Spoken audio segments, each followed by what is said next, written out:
Acho que já foi apresentado o pastor José Carlos Ramos. Hoje ele vai começar uma série de temas que envolve Apocalipse, Daniel também, profecias bíblicas, no sábado pela manhã e no sábado à tarde lá no CBC. Hoje às 4h30, aqueles que desejarem, nós vamos estar numa sala com quadro adequado, começando estudos proféticos, ok? Usando temas que ele vai desenvolver durante os próximos sábados até o final do mês.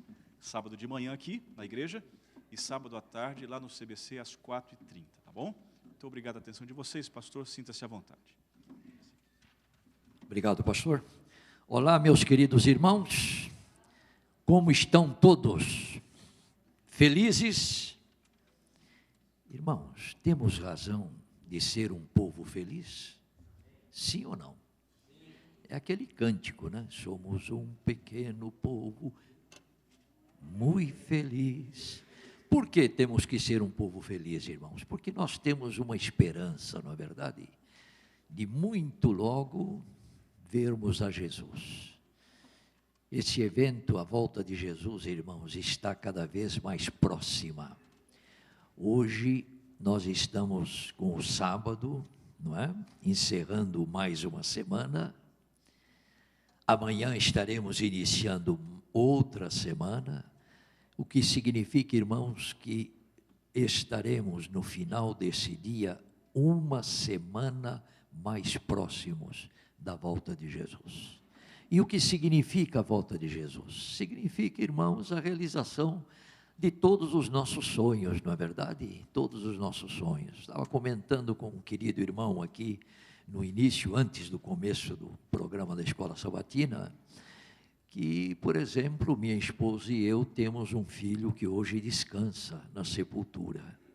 E a volta de Jesus, irmãos, para nós, entre outras bênçãos, será a oportunidade de revermos o nosso filho, que nós tanto amamos e que sentimos muito a falta dele. Então, irmãos, temos ou não temos razão para sermos um povo feliz? Claro que temos, porque a nossa grande esperança se aproxima, não é?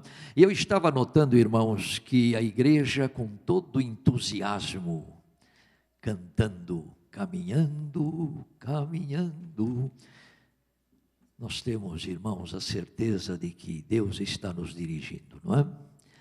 E agora, a oportunidade de estudarmos um pouco as profecias, isso é muito bom, porque as profecias confirmam tudo aquilo que temos em termos de esperança e desejo de um dia nos reunirmos com Jesus. É importante o estudo das profecias para nós, sim ou não? Por quê? Existem várias razões, eu apenas mencionaria uma. Irmãos, temos que estudar as profecias, porque nós, adventistas do sétimo dia, somos o povo da profecia. Sim ou não? Sim. Eu pergunto, nossa origem é profética? Sim ou não? Claro, começamos com o estudo da profecia, Daniel 8, 14 particularmente, não é? Origem tem a ver com o passado. A nossa missão tem a ver com o presente, que temos que cumprir hoje. A nossa missão é profética? É profética? Claro. O cumprimento da profecia, da pregação da tríplice mensagem angélica, Apocalipse 14, em todo o mundo. E quando esta obra for concluída, Jesus voltará. Essa é a certeza que nós temos. Então, nossa origem é profética, nossa missão é profética. E o futuro, nosso destino é profético? Nosso destino é profético? Aí que é mesmo, não é? A promessa de Deus é: eis que crio novos céus e nova terra. E para lá nós estamos marchando, para lá estamos indo, não é? Então, irmãos, o estudo das profecias nos ajuda a continuar, como diz o hino que nós cantamos ali, não é? Caminhando, caminhando, caminhando para aquele lar que Deus está nos preparando, ok? Então, irmãos, nós estudaremos hoje o tema inicial, não é? Desses dias, e a história se repetirá. Eu me refiro a Daniel capítulo 3. Daniel capítulo 2 poderia ser a introdução, mas nós conhecemos bem Daniel capítulo 2, o sonho do rei, a estátua que o rei viu em sonhos, as divisões da estátua, o que representam, etc. Eu quero hoje comentar com os irmãos um pouquinho Daniel capítulo 3. Também um capítulo muito conhecido. Capítulo 3 de Daniel, capítulo da imagem de ouro do rei Nabucodonosor. E aí vocês poderiam me perguntar, mas o que isto tem a ver com história se repetirá? Bem, meus irmãos, eu pergunto, Daniel capítulo 3 fala da imagem de ouro de Nabucodonosor, que Babilônia, o rei de Babilônia, Nabucodonosor, levantou no campo de Dura. E eu pergunto, o Apocalipse não fala também de uma outra imagem? Sim ou não? Imagem da besta. Então, irmãos, a história vai se repetir. Ok? A história vai se repetir.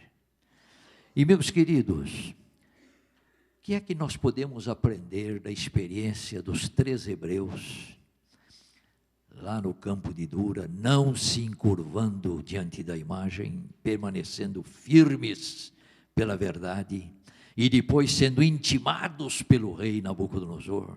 É verdade, Sadraque, Mesaque e Abednego, que vocês não adoram a imagem de ouro que eu levantei, e não adoram os meus deuses?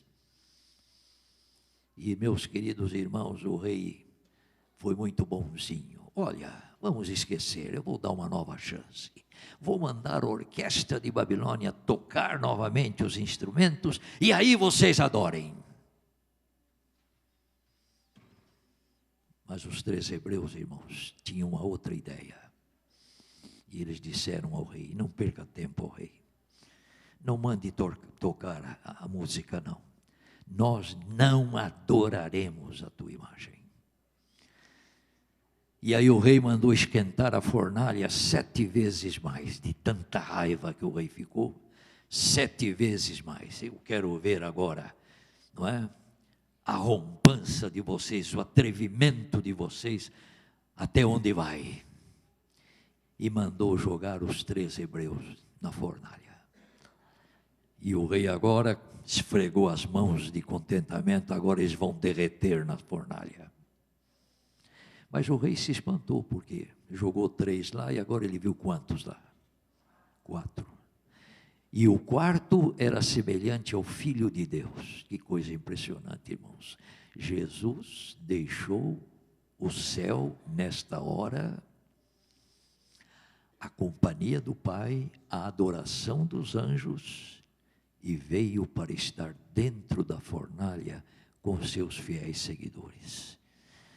É assim o nosso Deus, irmãos.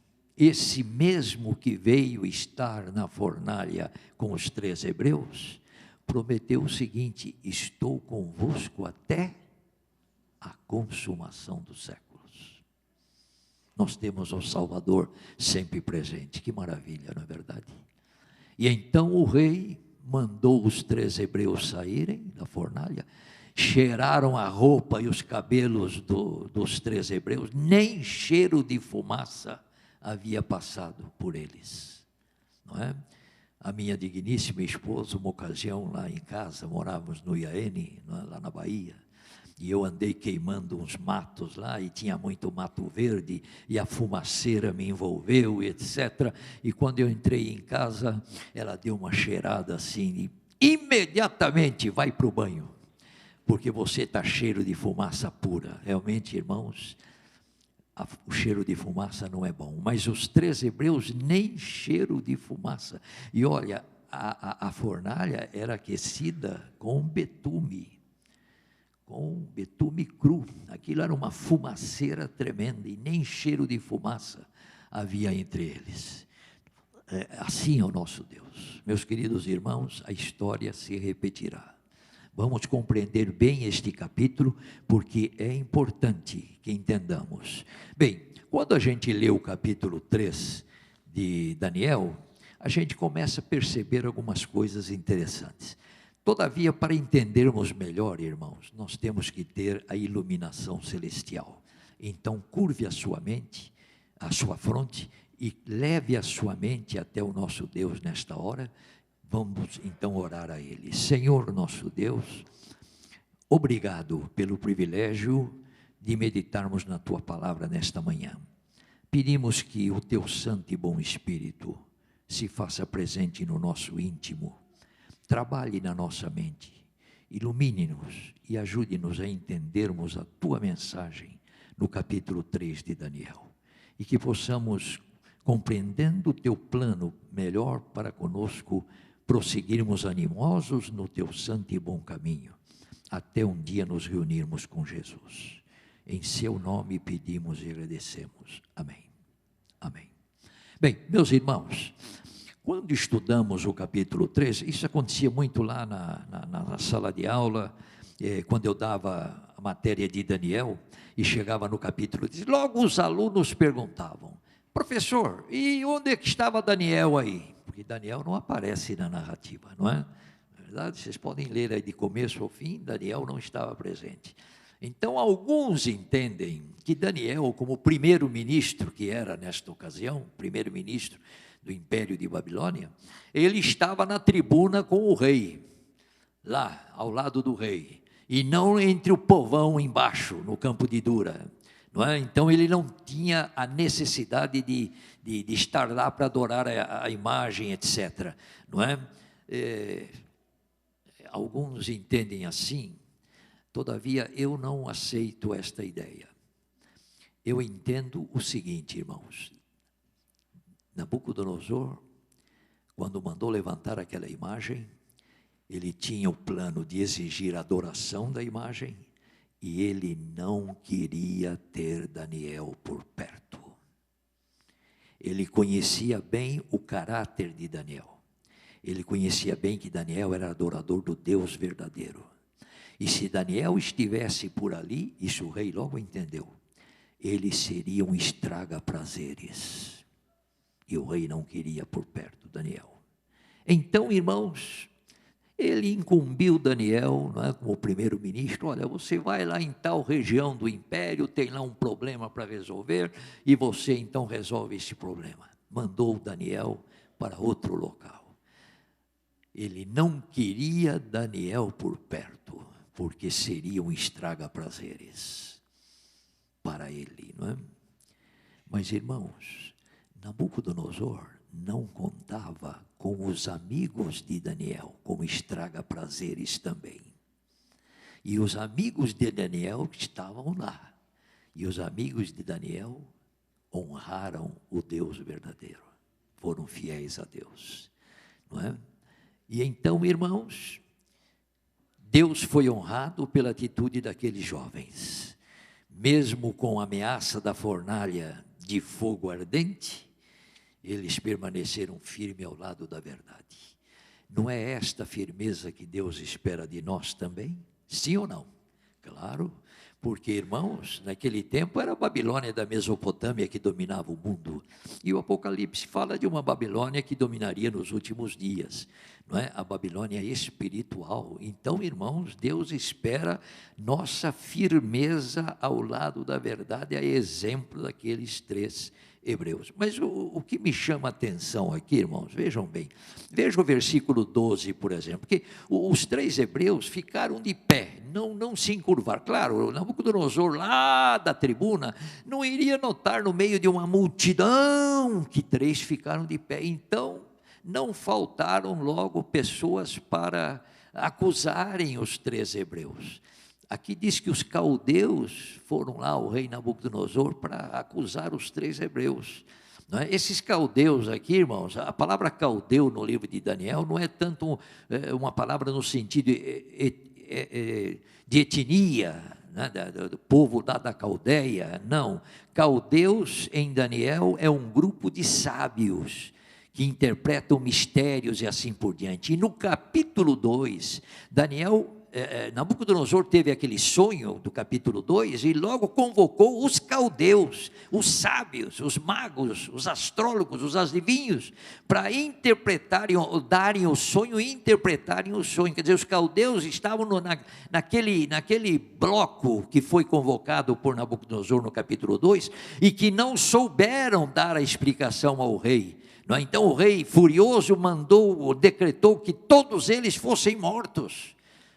Agora, por causa de Daniel e de seus amigos, a vida daqueles homens foram poupados, porque finalmente Daniel apareceu e resolveu o impasse, não é? Mas aqui no capítulo 3, estes mesmos que tiveram suas vidas poupadas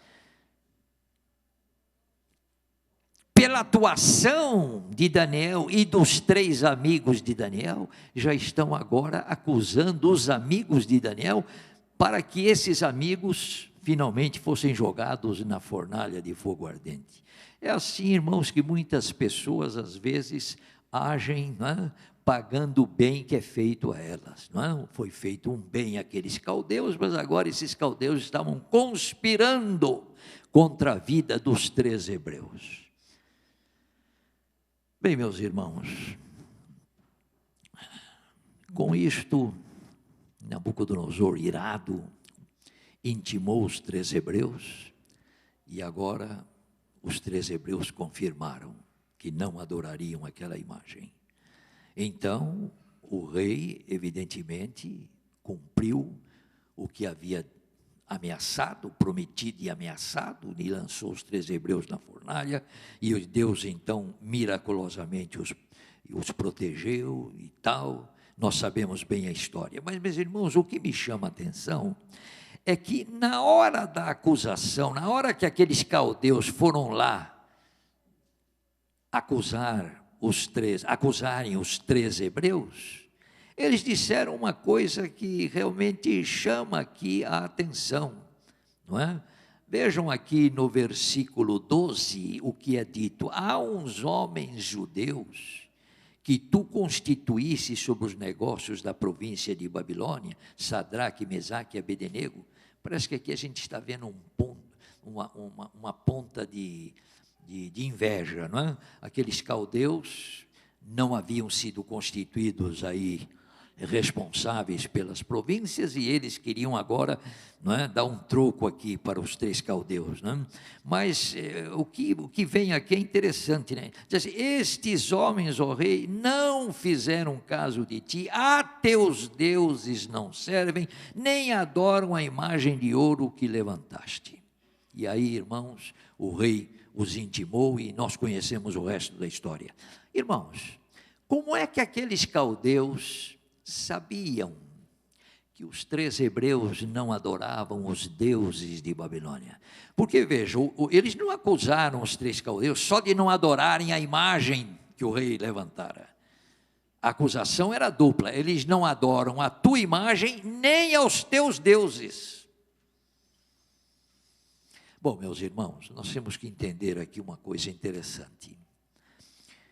Qual o relacionamento que existe entre a imagem do sonho? Porque Nabucodonosor, no sonho do capítulo 2, sonhou com uma estátua, com uma imagem. Qual o relacionamento da imagem do sonho do capítulo 2 com a imagem que o rei mandou levantar no capítulo 3? Muito simples. Na imagem do sonho, a cabeça de ouro, disse Daniel, representava o próprio rei Nabucodonosor, ou seja, o império babilônico. Agora, irmãos, o rei manda levantar uma imagem idêntica àquela do sonho, com uma única diferença: de ouro dos pés, ou da cabeça até os pés. O que o rei queria dizer com isto? A experiência do capítulo 3 ocorreu mais ou menos uns 10 anos depois do sonho do capítulo 2. 10 anos depois, porque diz, quando Daniel interpretou o sonho, o rei ficou impressionado e tal, até elogiou a Daniel e enalteceu o Deus de Daniel, etc. Mas 10 anos depois, o rei estava novamente altivo, orgulhoso, prepotente, manda levantar uma imagem idêntica do sonho, toda de ouro, para dizer o seguinte: não haverá Não haverá um peito de prata, não. Tudo é ouro. É sempre Babilônia dominando. Não haverá um segundo reino para dominar no lugar do meu. Não haverá um terceiro reino, nem um quarto reino, como Daniel disse que haveria. É tudo de ouro. É Babilônia da cabeça aos pés. Ou seja, o domínio civil, político de Babilônia é eterno. E vocês têm que reconhecer isto, adorando a imagem que eu levantei. Mas, irmãos, se os 3 hebreus se encurvassem, estariam negando a palavra de Deus, negando a revelação de Deus, dizendo, não, Daniel não trouxe a verdade, realmente Nabucodonosor está com a razão, e a Babilônia vai dominar eternamente, é da cabeça aos pés. Eles não podiam fazer isto, né, irmãos? Não podiam. Mas tem mais uma coisa, irmãos, não adorando a imagem. Os caldeus notaram logo isto, eles não adoram a imagem, porque não adoram os teus deuses. Não adoram os teus deuses. Um momento, irmão, não passe ainda os slides, por favor. Um momentinho. Não adoram os teus deuses. Como é que, não adorando a imagem, os caldeus chegaram à conclusão de que os 3 hebreus não adoravam os deuses de Babilônia? É porque, meus irmãos, naquela imagem de Nabucodonosor estavam incorporados os deuses de Babilônia.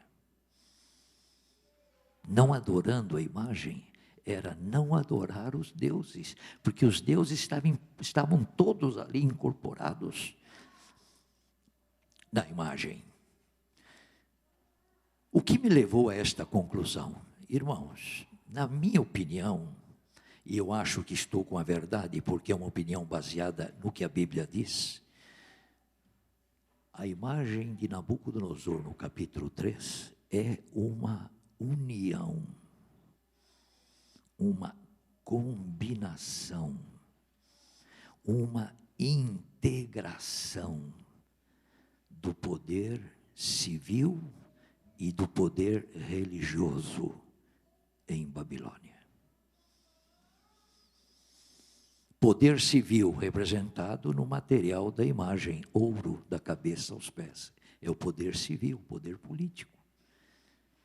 E o poder religioso? Bom, irmãos, aí que é o ponto, onde eu meditei bastante para chegar à conclusão que vou apresentar para os irmãos agora.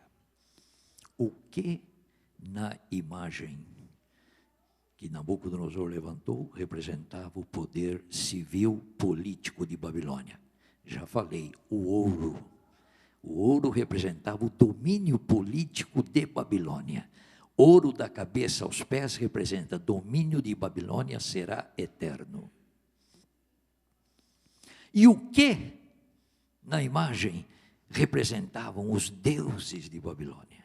O poder religioso de Babilônia. Depois, irmãos, de meditar, de estudar o assunto, eu cheguei à seguinte conclusão: a medida da imagem é uma representação dos deuses de Babilônia. E qual foi a medida?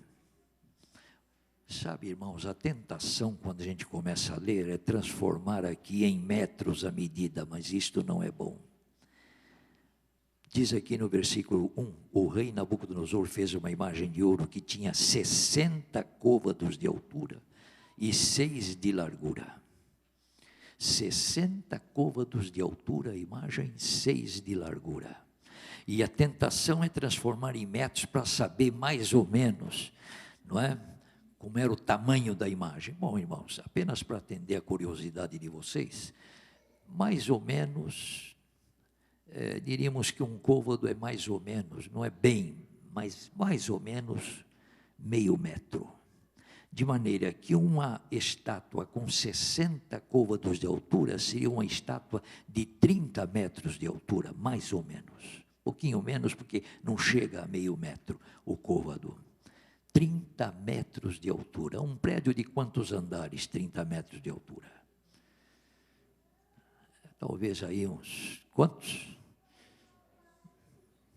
Uns 4, 5 metros de altura, de andares. Portanto, seria essa a altura da estátua, não é? Hein? 10 andares. São 10 andares.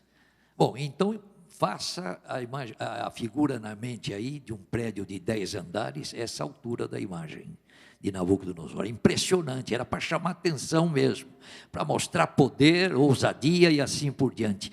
Mas, meus irmãos, não é bom transformar em metros, não. Vamos manter o côvado, porque a medida é simbólica, a medida é significativa. Quantos côvados de altura? 60. Quantos côvados de largura? Hein? 3, 6. Então, irmãos, nós temos 6 e 60.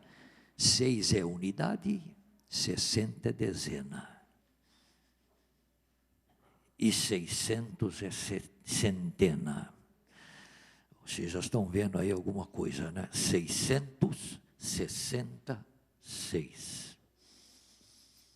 Lembra alguma coisa para vocês? Hein? No Apocalipse nós temos exatamente no contexto ali da imagem da besta, 666. Mas o que realmente nós devemos lembrar, irmãos, é que os sacerdotes babilônicos, sacerdotes eram os responsáveis pela religião em Babilônia. Eles eram astrólogos, astrônomos, porque no passado, na antiguidade, astrologia e astronomia praticamente era a mesma coisa. Astrólogos, astrônomos, matemáticos. Eles olhavam os astros, o movimento dos astros, eles imaginavam que eram os astros que se movimentavam. Hoje nós sabemos que é a Terra que se movimenta, mas eles imaginavam que o Sol nascia, percorria o seu curso e se punha, etc. Quer dizer, eles examinavam os astros e tiravam conclusões religiosas, primeiramente estabelecendo cálculos matemáticos, para então chegar a conclusões religiosas sobre os deuses de Babilônia.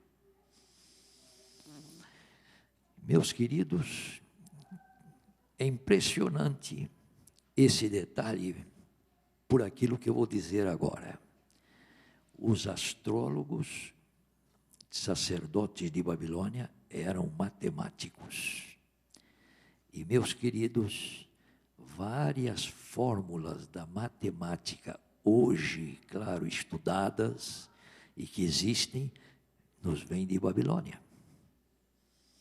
Por exemplo, o sistema decimal de cálculo para pesos e medidas nos vem de Babilônia. Quando você está dirigindo aí por uma rodovia o seu carro, o velocímetro está marcando lá a velocidade e a quilometragem rodada, irmãos, é o sistema decimal. Porque quilômetros são 1000 metros, metros são 100 ou 10 centímetros, é assim? Ou 100 centímetros. E tudo isto é sistema decimal. Nos vem de onde o cálculo? De Babilônia. Se uma senhora vai ao mercado e compra 1 quilo de feijão, é o sistema decimal. De onde nos vem esse sistema? De Babilônia. Interessante, de Babilônia. Se vai à loja e compra 3 metros de tecido, sistema decimal, nos vem de Babilônia. De Babilônia também, irmãos, nos vem o sistema hexagesimal. Ô pastor, que palavra é esta? Eu vou explicar. Decimal é com base no número 10, por isso é chamado decimal.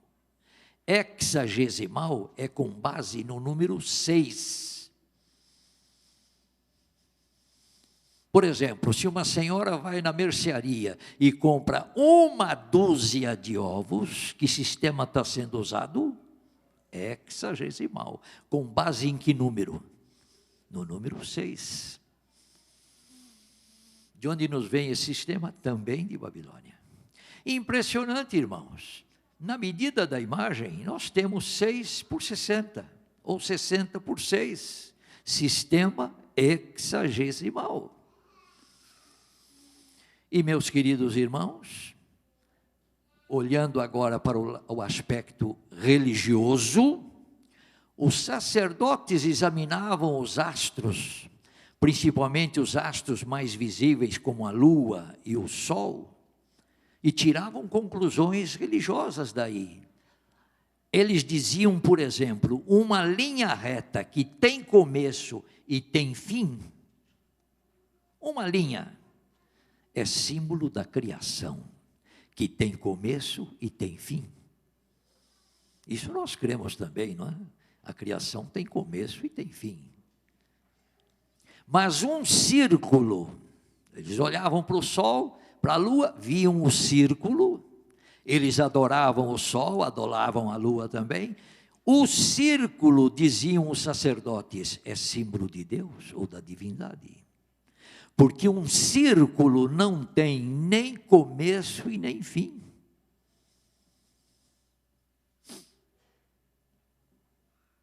Então, irmãos, recapitulando, uma linha que tem começo e fim, símbolo do quê?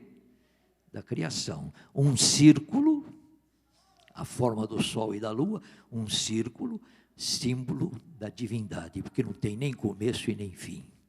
E aí eu pergunto, aqueles que estudaram um pouquinho já de matemática, devemos ter aqui alguns, ou vários, ou muitos, ou todos vocês, quantos graus há num círculo? Não é possível, ninguém estudou matemática. Quantos graus temos no círculo? 360. Qual a medida da estátua? 6 por 60. Quanto dá 6 vezes 60? Hein? 360. Irmãos, eles diziam, o círculo é símbolo da divindade. O rei agora chega para os sábios e diz, o que vocês me aconselham a fazer para evidenciar que o meu reino será um reino eterno e que os meus deuses estão acima de todos os deuses do mundo? Bom, os sábios disseram, faça uma imagem igual àquela do seu sonho, com uma diferença toda de ouro. Isto prova que o teu reino será um reino eterno. Mas como é que esta imagem toda de ouro também seja uma representação dos deuses de Babilônia, como os deuses superiores a qualquer outro Deus? Faça uma imagem toda de ouro na medida 6 por 60. Se o rei quisesse apenas uma representação dos deuses como superiores a todos os deuses do mundo, os sábios diriam assim, faça um círculo enorme e peça adoração de todo mundo a este círculo. Claro, o círculo é símbolo da divindade, está lá o círculo. Irmãos, todavia, um círculo apenas não representaria o poder civil de Babilônia, só o poder religioso. Então, irmãos, tinha que ser uma estátua semelhante àquela que ele vira no sonho, toda de ouro, poder civil eterno, na medida 6 por 60, que dá 360. Aí estão os deuses representados. E realmente, irmãos, os sacerdotes davam números aos deuses de Babilônia. O número 6, o número do Deus menor. O número 60, o número do Deus maior. Então, a estátua, nessa medida 6 por 60, tinha incorporado em si mesmo todos os deuses, desde o menor até o maior. E além disso, irmãos, isso não está lá no capítulo 3, mas se aprende estudando, não é, nas enciclopédias sobre a Babilônia antiga. O número 6 era o número do Deus menor, o número 60 era o número do Deus maior, e o número 600 era o número do panteão. O panteão significa a totalidade do culto, tudo relacionado com o culto de Babilônia. Então vocês têm a centena 600, vocês têm a dezena 60 e vocês têm a unidade 6. 666, representando que no final de todas as coisas, irmãos, o engano na sua totalidade estará de volta para a última arrancada contra o reino de Deus. Isto é o que significa o 666. Esqueçam esse negócio de vicários filidei, irmãos. Isso aí foi uma ideia que surgiu entre nós adventistas e que permaneceu. Mas é muito mais do que o mero título papal. É muito mais do que isso. Representa a totalidade do engano, de volta pela artimanha satânica, para um último teste sobre a humanidade. Isso é o que o número representa. Muito bem, irmãos. Então, com isto estabelecido, nós entendemos, irmãos, por que os 3 hebreus não podiam realmente adorar aquela imagem, não é? Nós não adoraremos. Se Deus quiser nos livrar da fornalha, Ele vai nos livrar. Mas se Deus não quiser nos livrar, assim mesmo não adoraremos. Impressionante, a fé verdadeira, irmãos. A fé genuína, ela respeita a soberania de Deus. Hoje tem gente por aí dizendo que Deus é obrigado a curar. Quando o doente entrega seu dízimo, Deus tem a obrigação, tem nada de obrigação. Essas igrejas que pregam isto, são igrejas que estão fazendo uma obra maligna. Deus não tem obrigação nenhuma com o ser humano. Agora, Deus, na sua misericórdia, Ele promete abençoar os fiéis. Agora, a questão da cura, isso aí fica a critério de Deus. Os 3 hebreus não chegaram e disseram, não, Deus vai nos livrar da tua fornalha. Não, a verdadeira fé não diz assim, não. A verdadeira fé diz, se Deus quiser, Ele pode nos livrar. Agora, se Ele não quiser nos livrar, nós assim mesmo seremos fiéis a Ele. Isso é a verdadeira fé. Deixando a soberania com quem? Com Deus. A decisão fica com Deus.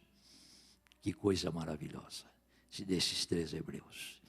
E então, irmãos, naquele dia, Deus foi honrado pela fidelidade de 3 jovens que permaneceram de pé quando todo mundo se encurvou.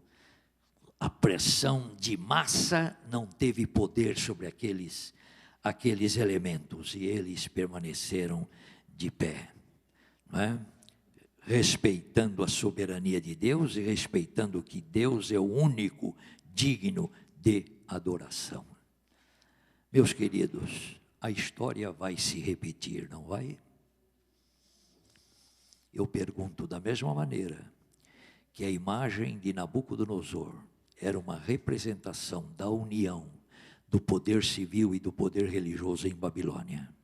Eu pergunto, irmãos, quando for feita a imagem da besta, não será também em consequência da união do poder civil e poder religioso neste país, Estados Unidos? País que é o país da liberdade. Vai se chegando em Nova York, pelas águas se vê a estátua da liberdade, símbolo da nação americana.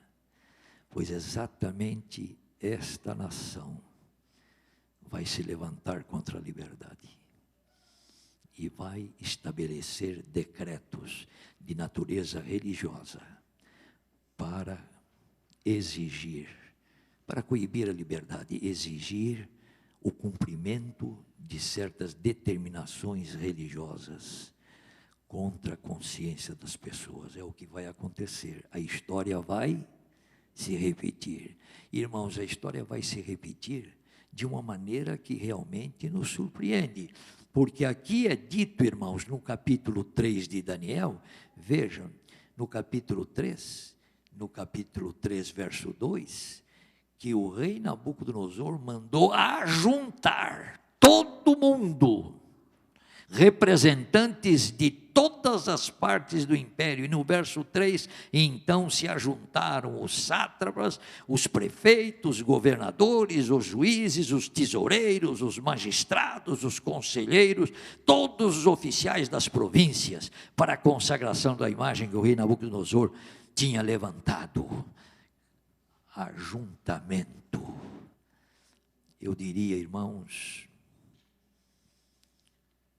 o que realmente aconteceu ali, a história vai se repetir.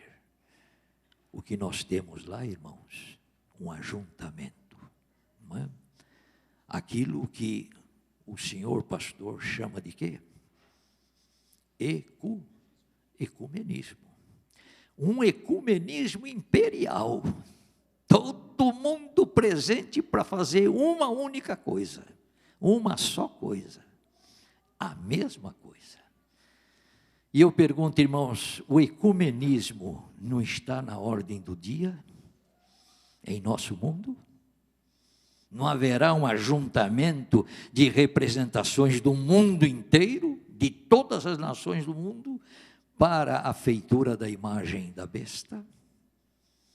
Estamos caminhando, irmãos, sabemos aonde vamos chegar e temos que nos preparar, porque o desafio é grande.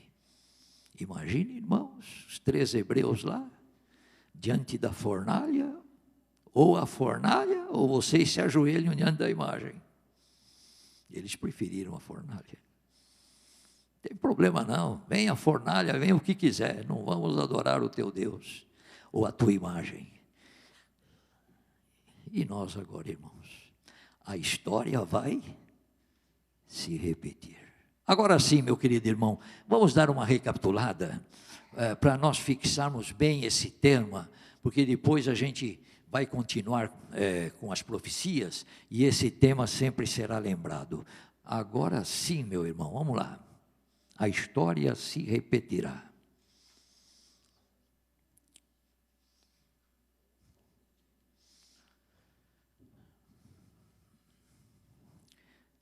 União dos poderes civil e religioso em Babilônia. É isso que nós vemos no capítulo 3. A história vai se repetir, porque novamente haverá uma união do poder civil e religioso. E daqui deste país vai partir para o mundo todo. Isto será, não é, um fato mundial. Não é? Então nós temos aí o capítulo 3, o capítulo da fornalha ardente, o capítulo da fidelidade, não é, dos 3 hebreus, o capítulo do conformismo babilônico. Não é? O rei então na sua prepotência mandou levantar aquela imagem, exigiu o culto, não é? A imagem, a adoração. O arauto real passou anunciando, né? Lá, ordena-se a vós outros, no momento em que ouvirdes o som da trombeta, do pífaro, da harpa, da cítara, do saltério, etc., todo mundo vai ter que adorar, não é? Então, todo mundo se prostrou, todo mundo menos 3 hebreus. Esses 3 hebreus representam os fiéis de Deus, irmãos, que no final da história do mundo permanecerão de pé, fiéis ao lado de Deus, para reivindicar a verdade. Bom, nós já sabemos, o ouro representa o poder civil de Babilônia, a estátua em ouro da cabeça aos pés, o domínio político de Babilônia seria eterno. E Ellen G. White confirma isso aí, não vamos ler, mas está aí, claro, irmãos, e a fonte é Profetas e Reis, página 253, vocês poderão depois conferir em casa.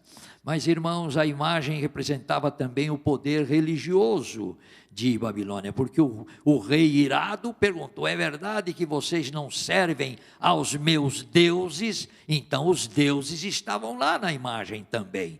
ok? E na representação desses deuses nós temos a medida da imagem, 60 por 6. O cálculo hexagesimal de pesos e medidas nos vem de Babilônia. Era usado pelos sacerdotes babilônicos na prática de astrologia, astronomia, matemática, naturalmente com implicações religiosas. Esse cálculo com base no número 6. Também eu lembrei aos irmãos que uma linha que tem começo e fim era símbolo da criação para os sacerdotes de Babilônia, enquanto que um círculo era símbolo do quê? Da divindade. Quantos graus num círculo? 360. Qual é a medida da imagem? 60 por 6, que também dá o quê? 360, ok? A medida 60 por 6 da imagem babilônica implicava a presença de todos os deuses nela.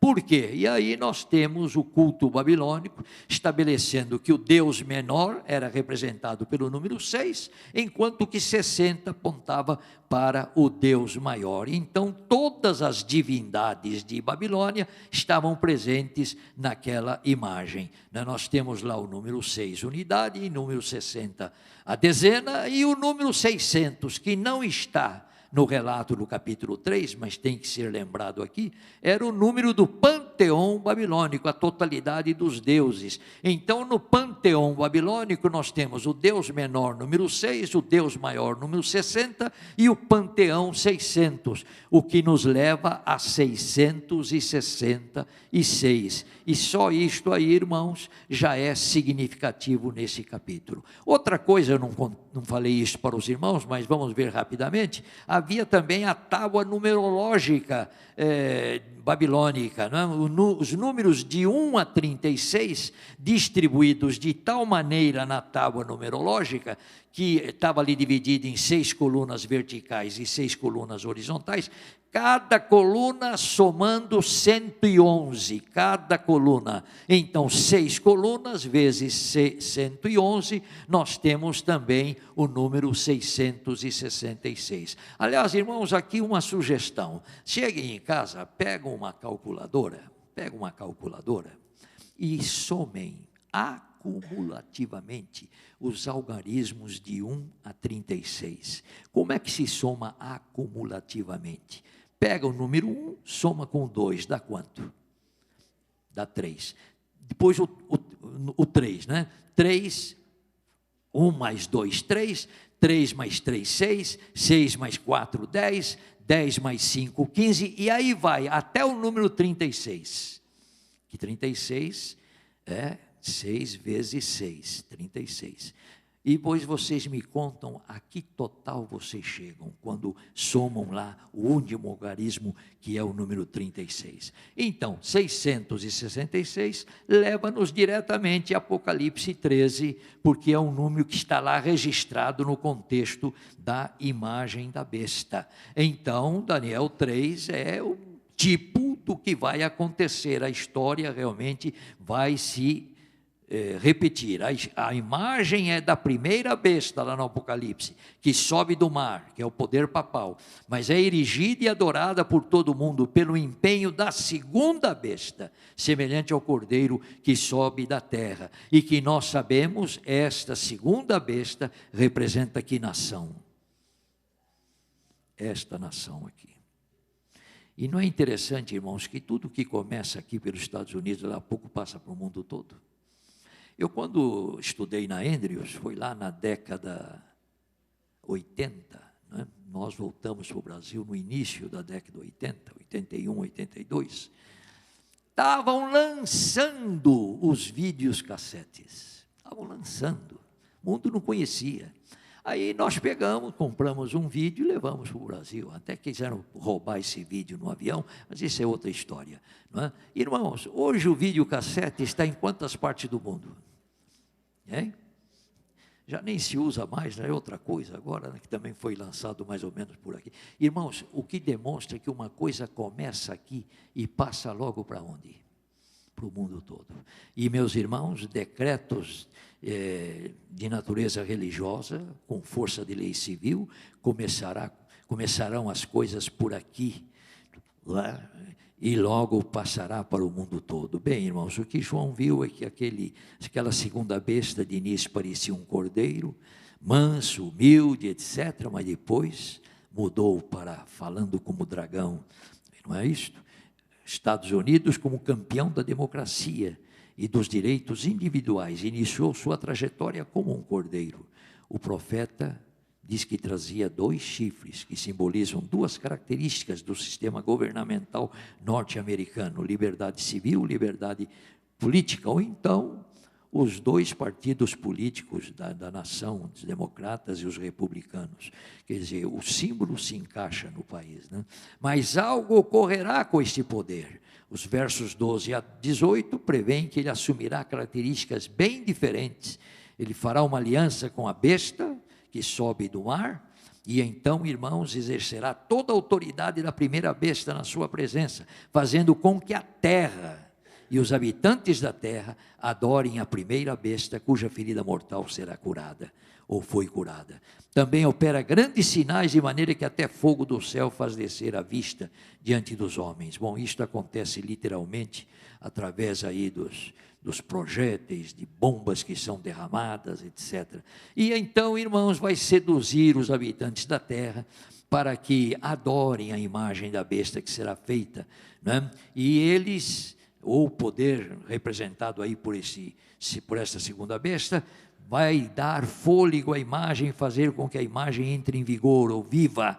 E a todos os pequenos e grandes, ricos e pobres, livres e escravos, faz com que lhe seja dada certa marca sobre a mão direita ou sobre a fronte, para que ninguém possa comprar ou vender, senão aquele que tem a marca, o nome da besta ou o número do seu nome. Nós sabemos perfeitamente o que é a marca da besta, o número da besta, estudamos hoje, etc.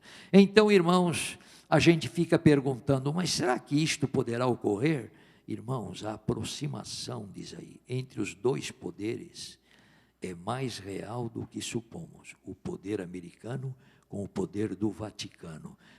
Para isto basta nós olharmos alguns presidentes americanos do passado e que estiveram vinculados ao poder do Vaticano de uma maneira muito assim chamativa, muito própria, para entendermos que a profecia está se cumprindo, e o tempo do cumprimento profético está próximo.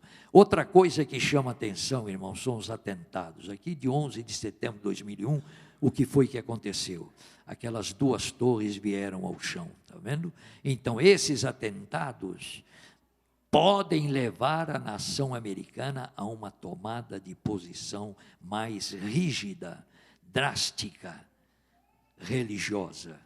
E então, irmãos, isto vai concorrer para que a imagem da besta se efetive, né? Aí está o testemunho de Johnny Clayson, aliás, o testemunho da filha de Billy Graham diante de Johnny Clayson, colocando ali diante do público exatamente a situação da religião na América. Creio que Deus ficou profundamente triste com o que aconteceu, tanto quanto nós, disse ela. Por muitos anos temos dito para Deus não interferir em nossas escolhas, sair do nosso governo e de nossas vidas. Deus, que é um cavalheiro, não é? Deus atendeu o nosso pedido e se separou. Como poderemos esperar que Deus, à vista de tantos acontecimentos recentes, ataques de terroristas, tiroteio nas escolas, etc., nos dê sua bênção e proteção, se nós exigimos que Ele não se envolva mais conosco? Creio que tudo começou, e aí começa ela a dar alguns exemplos aí, de como a América tem se tornado materializada, afastando o sentimento religioso. E isto aí, irmãos, é uma faca de 2 gumes, porque vai abrir o caminho para tomadas de posição mais drásticas com respeito à religião, né? E aí continua esta jovem falando, mostrando que a América tem que voltar ao apego religioso, não é? Ao apego religioso. E isto, irmãos, nós sabemos que vai acontecer. Vejam bem, a situação do mundo se agrava cada vez mais. Então, decretos de natureza religiosa com força de lei civil serão aprovados, e os que não se adequarem a estes decretos serão considerados fora da lei. É nesse contexto que será emitido o chamado decreto dominical, primeiramente nos Estados Unidos, depois em todo o mundo. Este decreto exigirá a santificação do primeiro dia da semana. A recusa em fazê-lo será considerado rebeldia, que finalmente deverá ser punida com a morte, pois os desobedientes serão considerados responsáveis pelos males que se abaterão sobre o mundo. Já imaginaram, irmãos, se estas torres tivessem sido derrubadas quando já o decreto dominical estivesse em vigor? E que aqueles que não aderiram ao decreto dominical fossem tidos como responsáveis pela derrubada das torres? Que seria de nós, irmãos, se isto acontecesse, não é verdade? Assim, irmãos, a besta que sobe da terra, semelhante ao cordeiro, vai dar seu apoio à besta que sobe do mar, que é o poder papal. Não é? E então haverá, a exemplo da imagem de Nabucodonosor, uma união do poder civil com o poder religioso. E aí, guardar o sábado nesta conjuntura, neste contexto, e não o domingo, isto é, não adorar a imagem da besta, será motivo, como na antiga Babilônia, de perseguição e morte. Não é? Então, meus queridos irmãos, nós temos que realmente nos preparar, porque o tempo é solene, não é? O remanescente final, tipificado pelos 3 hebreus na antiga Babilônia, não é? Terá que permanecer firme ao lado da verdade. É por isso que as palavras de Apocalipse 14 e 12 caracterizam o remanescente final. Olha lá, aqui está a perseverança dos santos, os que guardam os mandamentos de Deus e a fé de Jesus, ok? Temos o que temer, irmãos, devido aos problemas que virão aí, de perseguição, etc. Não temos, porque os 3 hebreus tiveram a presença de Jesus com eles, assim também temos a certeza da presença de Jesus conosco. Então a grande pergunta é esta aí, ó. O que devo fazer agora para permanecer firme quando esta situação mais difícil chegar? Bom, primeira coisa, irmãos, consagrar-me diariamente, pedindo o batismo do Espírito Santo, o batismo verdadeiro do Espírito Santo, não é? Para que o Espírito Santo tome posse completa da minha vida e possa orientar a minha vida. Segunda coisa que eu devo fazer, usar meu tempo em oração. E o que mais? O estudo da palavra. Terceira coisa, contribuir com os meus recursos e talentos para o avanço da obra de Deus, porque esta obra tem que ser concluída para que Jesus volte. A quarta coisa, buscar o poder de Deus para dizer não às seduções de Babilônia agora, às seduções de agora, porque assim me exercitarei e chegarei necessariamente forte para não me encurvar à imagem naquele dia. Qual é a certeza que Jesus nos dá, irmãos? Tudo posso naquele que me fortalece. Meus queridos, que Deus nos ajude a permanecermos firmes. Vamos cantar o hino 299. Esse hino, irmãos, nos concita a ficarmos firmes, a nos levantarmos, nos colocarmos ao lado de Deus e ao lado da sua verdade, e estarmos prontos até para uma fornalha ardente, se for necessário, né? Firmes até mesmo diante da morte. 299.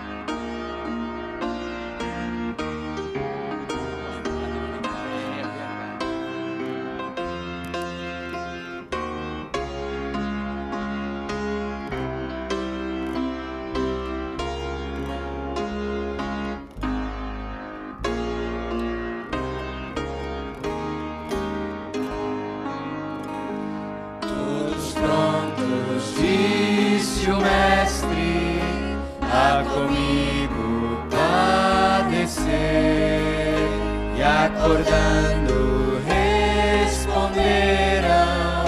eis-nos prontos a morrer.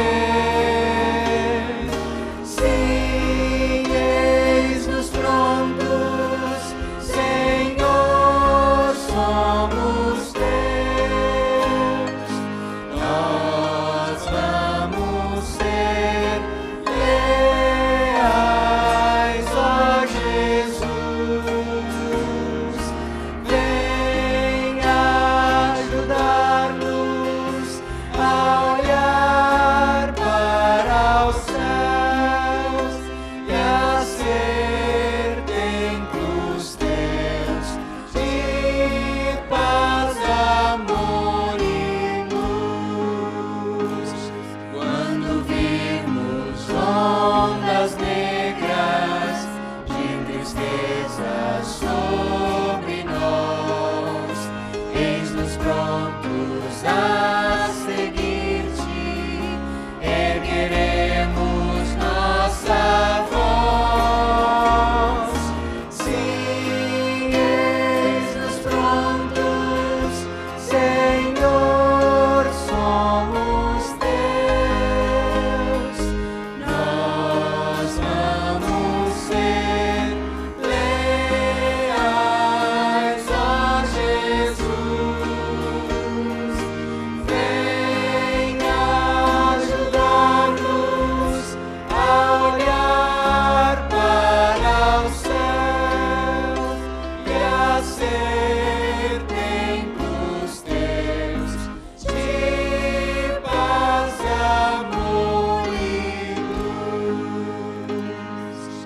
Muito em breve, quando ao mundo nosso Mestre regressar, diremos, eis-nos prontos para irmos para o lar. Sim, eis-nos prontos, Senhor, somos teus. Nós vamos ser leais, ó Jesus. Vem ajudar-nos a olhar para os céus e a ser templos teus de paz, amor e luz. Bem, irmãos, a pergunta é: podemos dizer, eis-nos prontos? Estamos prontos até para enfrentar a fornalha? Que Deus nos fortaleça para que assim seja. Nosso Deus e Pai, obrigado pelo estudo que fizemos na Tua Palavra. Obrigado pelo exemplo de fé e de firmeza pela verdade demonstrada por aqueles 3 hebreus. Ajude-nos, ó Pai, a contarmos também com o mesmo poder que eles tiveram, para que sejamos firmes e fiéis ao Senhor em meio a toda desavença e pecado deste mundo. Que quando a hora final chegar, Senhor, realmente estejamos prontos para estarmos ao Teu lado e sermos fiéis ao Senhor. Dê-nos o privilégio, Senhor, de continuarmos firmes no Teu caminho, até aquele glorioso encontro com Jesus. Despede-nos agora com a Tua graça e a Tua paz, porque tudo te pedimos agradecidos por Jesus. Amém. Amém.